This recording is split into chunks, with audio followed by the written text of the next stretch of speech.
नमस्ते। हामी चाहिँ इन्टर इन्टरनेसनल कलेजको स्टुडेन्ट्सहरू हौँ र आज चाहिँ हामी हजुरको इन्टरभ्यू लिन लागेका छौँ। हजुर हाम्रो इटली जस्तो ठाउँमा महिलाहरूको लागि एउटा राम्रो इक्जाम्पल बन्न सफल हुनुभएको छ है। हामी यङ जेनेरेसनहरू स्पेसली फिमेल्सहरूले पनि हजुरलाई देखेर चाहिँ धेरै कुरा सिक्ने र इन्सपायर हुने मौका चाहिँ पाइरहेका छौँ जस्तो लाग्छ मलाई होइन। मेरो नाम चाहिँ वैद्यमा पोखरेल हो र म चाहिँ हजुरले अब मेरो तर्फबाट केही क्वेसन्सहरू सोध्न गइरहेको छु है। हुन्छ हुन्छ। सुरुमा चाहिँ हामीलाई हजुरको परिचय भनिदिनुहोस् न, हजुरको नाम, हजुरको व्यवसायको बारेमा सबै कुरा भनिदिनुहोस् न। म चाहिँ मनिता ढङ्गाल, सुन्दर आइसा चालु पर्छ। म चाहिँ एनपी ग्रुपको म्यानेजिङ डाइरेक्टर। म चाहिँ सुरु भन्दाखेरि लगभग अहिलेभन्दा 18 वर्ष अगाडि मैले चाहिँ एनपी ट्रेडर्स भन्ने फर्मबाट काम स्टार्ट गरेको थिएँ। त्यो चाहिँ मेरो मोटर पार्ट्सको थियो। अब त्यतिखेर पनि म सुरुमै बिजनेसमै चाहिँ आएको होइन।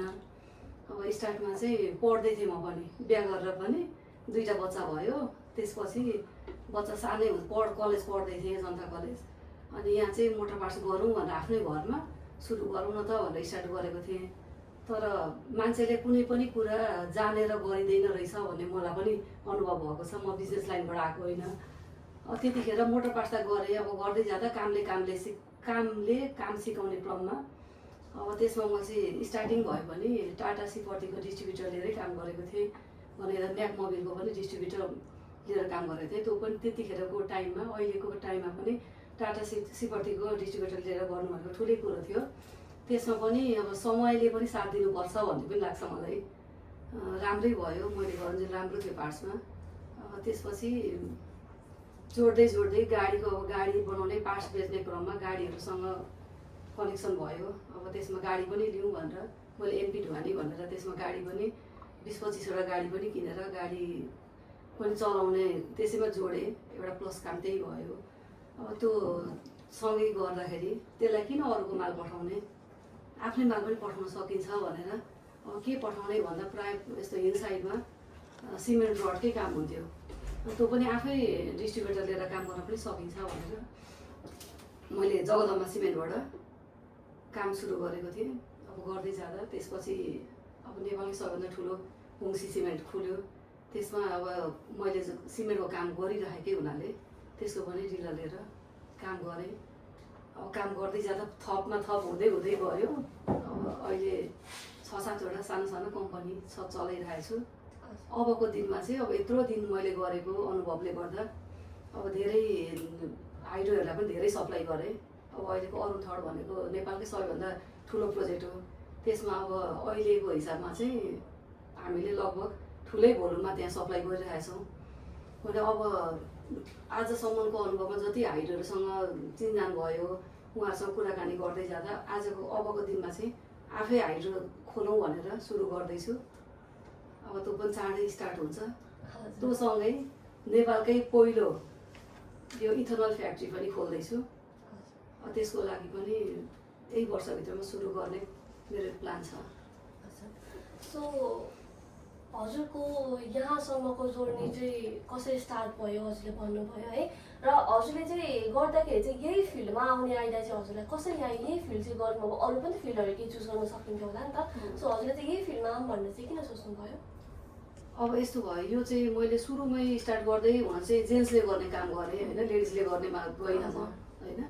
अब मलाई यही लाइन गर्दै जाँदा जतिवटा मैले यही गरेको लाइनमा त जतिवटा प्लस गरे पनि मैले एउटै काम जस्तो भयो। अब योभन्दा छुट्टै लाइनमा गयो भने त फेरि जिरोबाट मैले त्योसम्म त स्टडी गर्नुपर्छ।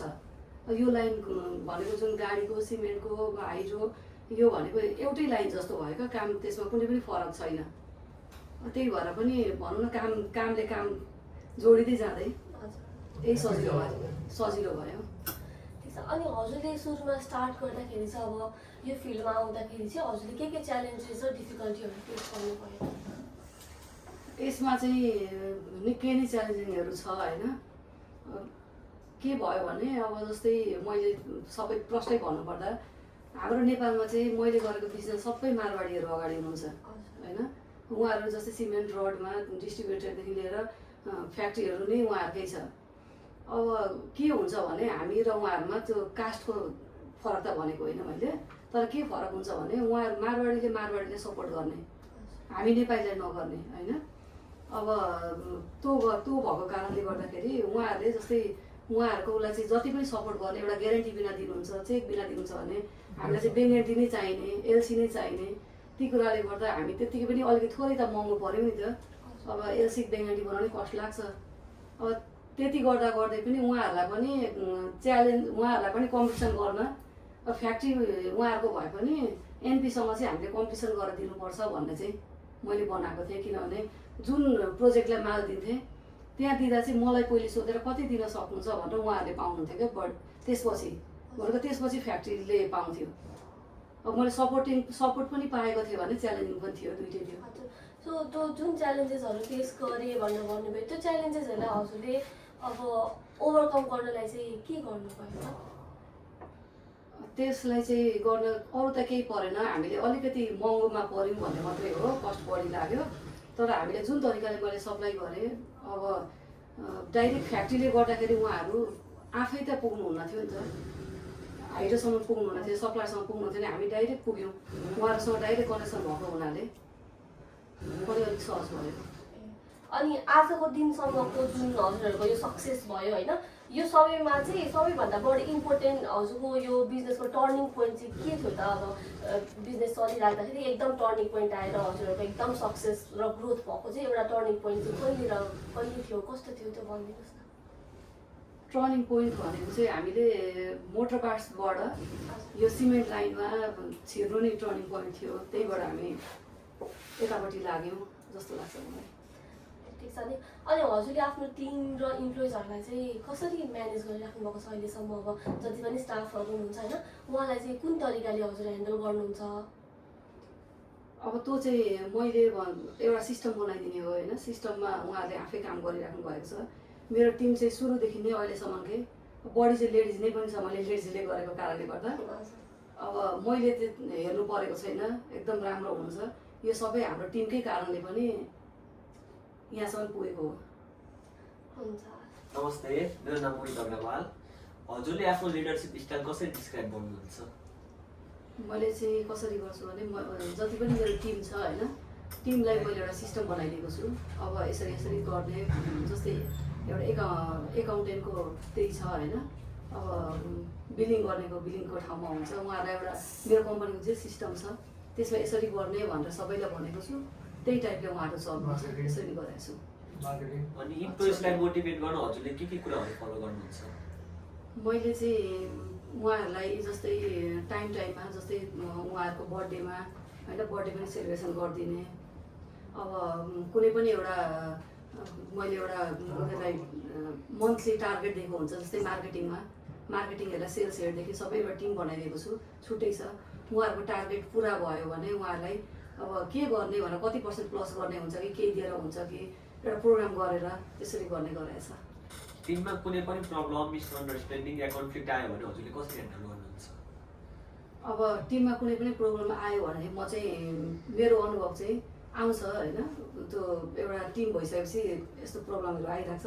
त्यसमा चाहिँ हामीले कहिले पनि मेरो ग्रुपलाई नै राखेर गर्छु भनेर गर्नु हुँदैन रहेछ। मेरो अनुभव चाहिँ छुट्टै के प्रब्लम हो, कोसँग हो, छुट्टै त्यसलाई राखेर पहिले कुरा गर्ने अनि गऱ्यो भने कम्पनीको लागि चाहिँ राम्रो हुन्छ। नमस्ते, म श्रेया गौतम। हजुरले कुनै इम्पोर्टेन्ट डिसिजन लिनु अगाडि हजुरले कसरी सोचेर चाहिँ डिसिजन लिनुहुन्छ? मैले कुनै पनि इम्पोर्टेन्ट डिसिजन लिनु पऱ्यो भने पहिले कुनै प्रोजेक्टको आयो कुरा भने म 1 दिन 2 दिन सोच्छु, स्टडी गर्छु, त्यसमा प्रफिट छ कि छैन होइन, आफ्नो कस्ट कति आउँछ सबै हेरेर अनि त्यसपछि डिसिसन गर्छु। ओके, हजुरको ओपिनियनमा एउटा सक्सेसफुल लिडर हुन चाहिँ के क्वालिटिजहरू चाहिँ नेसेसरी हुन्छ? सक्सेसफुल लिडर हुनको लागि सर्वप्रथम आफू चाहिँ म गर्न सक्छु भन्ने क्षमता हुनु पऱ्यो। पहिले म केही गर्न सक्छु भनेर आँट एउटा हुन्छ नि, हिम्मत आँट चाहिँ हुनु पऱ्यो। अब त्यही अनुसार डिसिप्लिनमा बसेर मैले गर्न सक्छु भनेपछि जब काम स्टार्ट हुन्छ एकदम अनुशासित भएर अगाडि बढ्यो भने पक्कै पनि अगाडि बढ्न सकिन्छ, सफल हुन सकिन्छ। सो हजुरको एक्सपिरियन्स अनुसार इम्प्लोइलाई ह्याप्पी, सेटिस्फाइड र प्रोडक्टिभ राख्नको लागि चाहिँ के गर्नुपर्छ? अब हामीले ह्याप्पी राख्नको लागि चाहिँ अब उनीहरूको पनि के छ, उनीहरूको समस्या पनि बुझिदिनु पर्यो होइन। अब सधैँ एकै नास हुँदैन, कसैको केही प्रब्लम पनि भइरहेको छ। त्यही आफू म ओनर हो भनेर नभएर म पनि यही कम्पनीमै काम गर्दैछु भन्ने हिसाबले एउटा साथी जस्तो हजुर हुनु पर्यो जस्तो लाग्छ। नमस्ते, म नमन अग्रवाल। हजुर, हाम्रो इटली जस्तो ठाउँमा महिलाहरूको लागि एउटा इन्सपिरेसन बन्नुभएको छ। हामी यङ जेनेरेसनले हजुरबाट के कुरा सिक्न सक्छौँ जस्तो लाग्छ? यस्तो हो बाबु, कस्तो भने हामीले कुनै पनि काम गर्न लेडिज जेन्ट्स भन्ने हुँदैन होइन। जुनसुकै काम पनि लेडिजले पनि गर्न सक्छ, जेन्ट्सले पनि गर्न सक्छ। र अर्को कुरा हामीले उदाहरणीय बन्नको लागि चाहिँ त्यो चाहिँ अवसर पनि पाउनुपर्छ।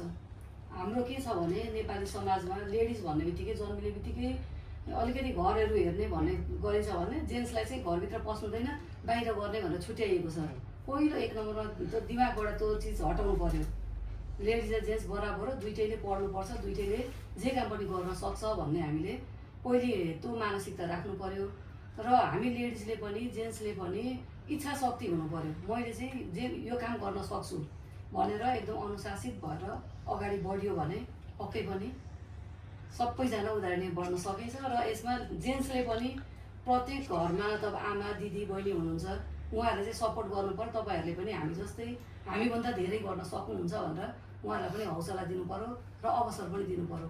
गर्छु भन्दा जस्तै छोरी त बिहा गरेर जाने, उसले गर्छ र बिजनेस गर्छु भनेर अहिले लेडिजले भन्यो भने किन भोलि बिहा गरेर जाने हो, के हुन्छ कसो हुन्छ भन्ने सोचाइ छ, त्यो होइन। जहाँ छ लेडिजले पनि सेम त्यही गर्न सक्छ, जेन्ट्सले पनि गर्न सक्छ भन्ने हामीले सोच राख्नुपर्छ।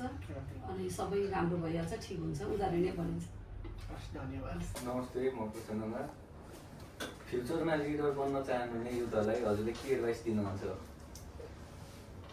हामीले फ्युचरमा सबैजनाले केही न केही गर्छौँ नि भन्ने सोच लिनुपर्छ। अहिले जसको जे जिम्मेवारी हो त्यसले त्यो आफ्नो कर्तव्य निभाउनु पर्यो।